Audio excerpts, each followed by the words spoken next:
Hello, social media family. Wow, it's been quite a summer, and I know some of you have been keeping up with my trips and so forth. The summer started off with me dealing with 3 weeks of being bedridden because of multiple herniated discs. And for those of you who've been checking in, I'm doing much, much better. Some residual symptoms, but overall doing really well. And then I spent 3 weeks on the road, driving from Toronto across Canada to visit with family in both Regina and Edmonton, and that was just absolutely beautiful. The result of that trip was really to have me check in with myself about some of the things that are important and start to put some things in motion to change the way that 2022 is going to look for me. But that's the more on that later. I don't want to really talk about that right now. But I'm excited to be back with you guys. I will be back on a regular weekly whatever we call these lives, Instagram, TV, and Facebook videos, etc., sharing about some of the habits from my Amazon international best-selling book, which was called Cure Entrepreneurialitis 52 Habits to Earn the Freedom You Deserve. And that was a bestseller in the US, Canada, and Australia. For those of you who don't know me and you're just seeing me for the first time, my name is Damian Reed. I'm a mentor, I'm a coach, and I'm an international speaker who works primarily with entrepreneurial women.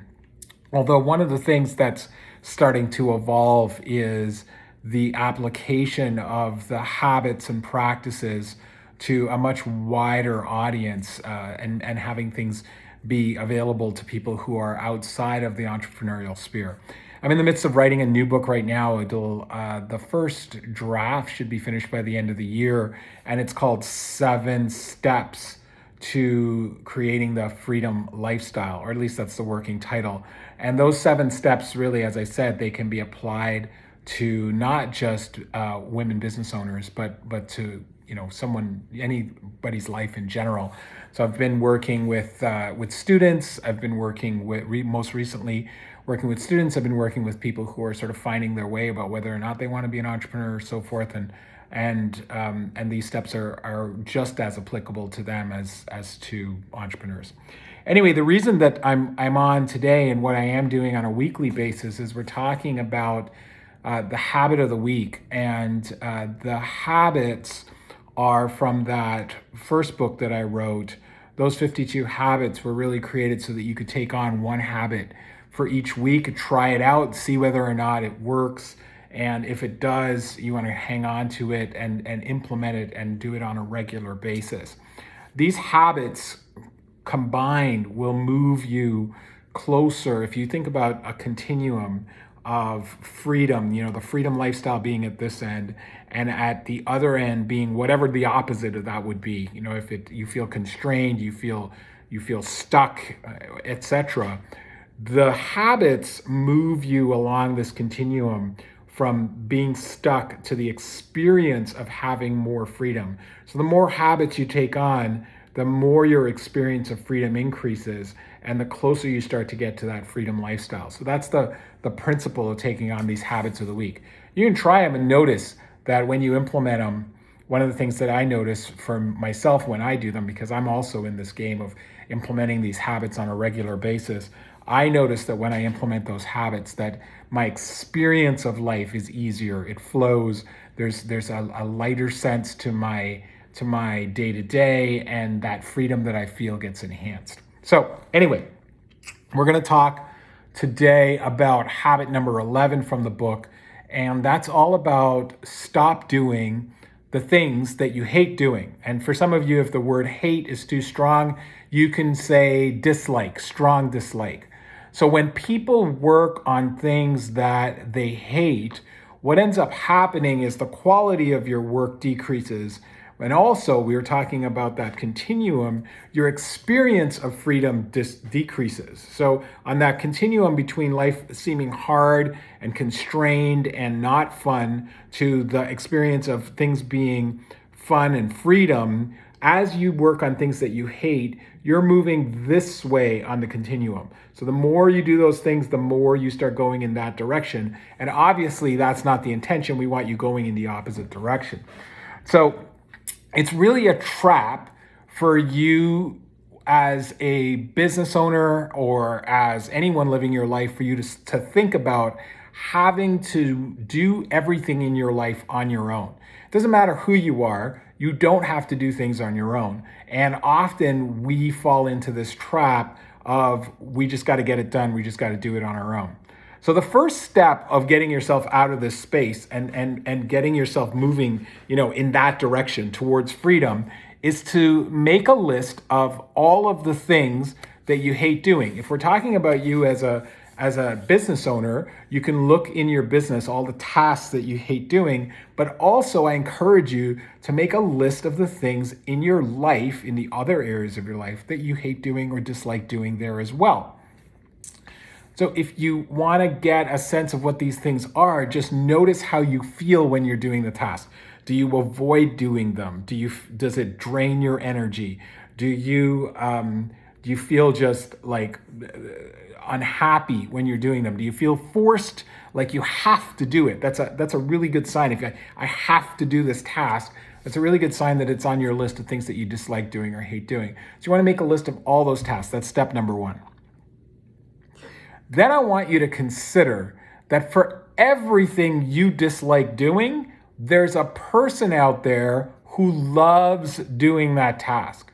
So for me, it's things like bookkeeping, accounting, if we're going to look in the business area.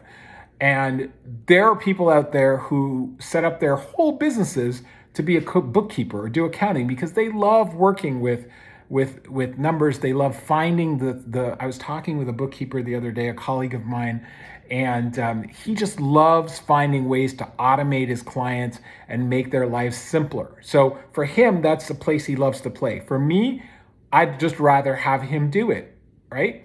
So there's one area. If I look in my personal life, one of the things that I hate doing is I hate cleaning bathrooms. I don't like it. There's nothing about cleaning the bathroom that I enjoy. So I hire a cleaner to come in and do the bathroom every few weeks so that I don't have to do that. So for everything there is something that you hate doing, there's someone who loves doing it. And people who love to clean, oh my gosh, I had a cleaner a couple of years ago, and she told me that cleaning for her was like therapy and meditation. She's got that sense out of it. And for some people, they love doing it. So give it to them to do. You don't have to do it, and you find yourself going in that direction. The sense I feel when I come back after my cleaner's been here and the bathrooms are sparkling, I'm going in that direction. The moment I think about having to do the bathrooms, I go in that direction. Make sense? Okay, so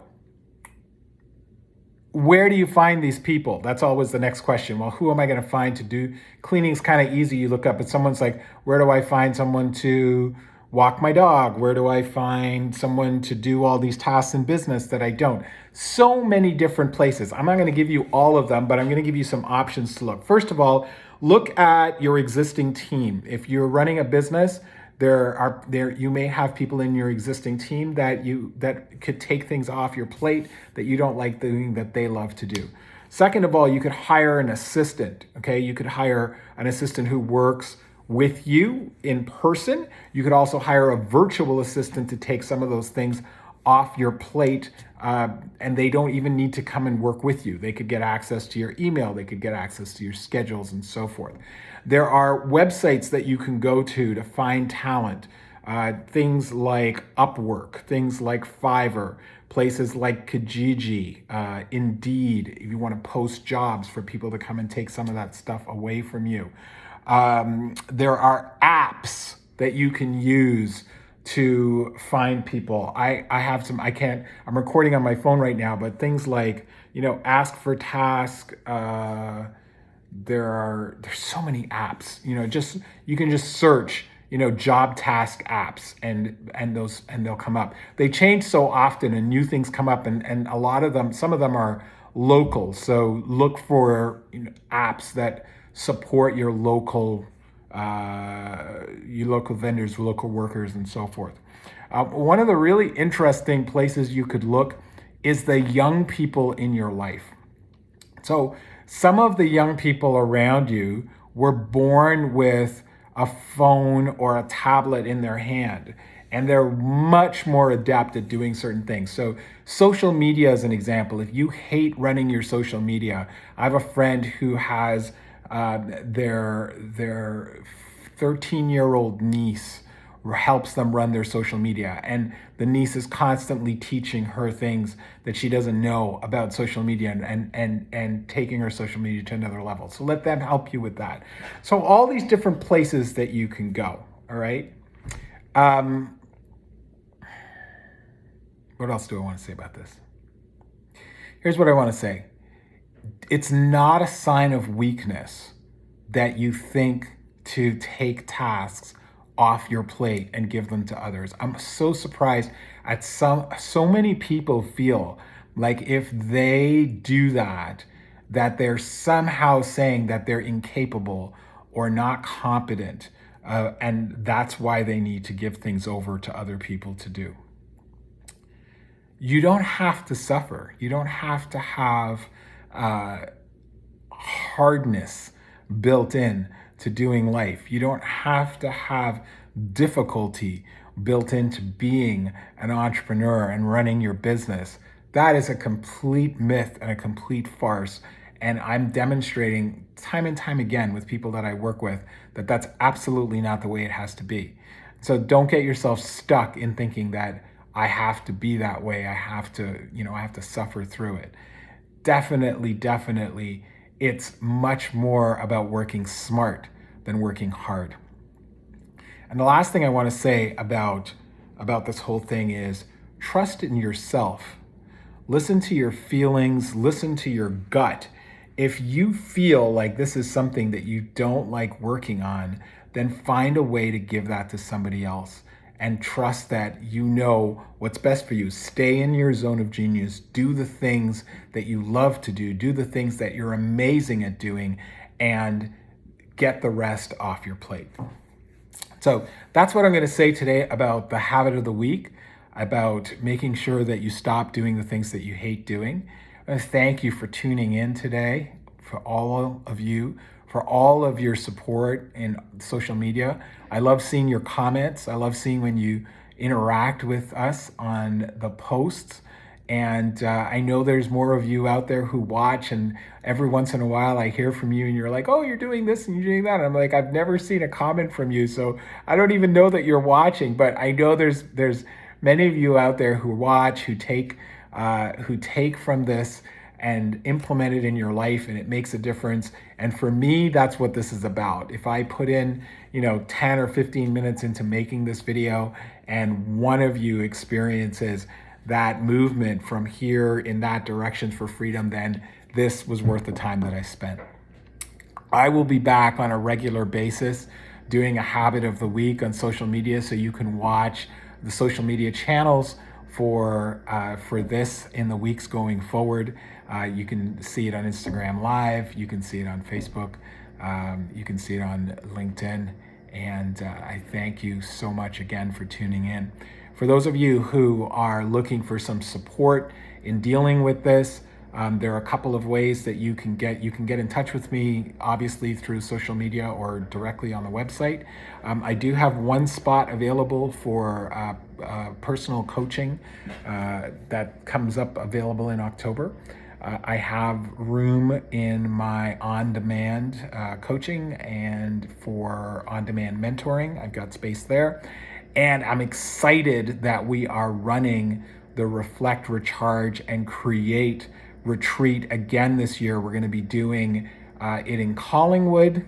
That's going to be the live version. That's on November 25th to 27th. We've got limited spaces available on that. And then we're going to do it online again. That's going to be January 14th to the 16th. And again, limited spaces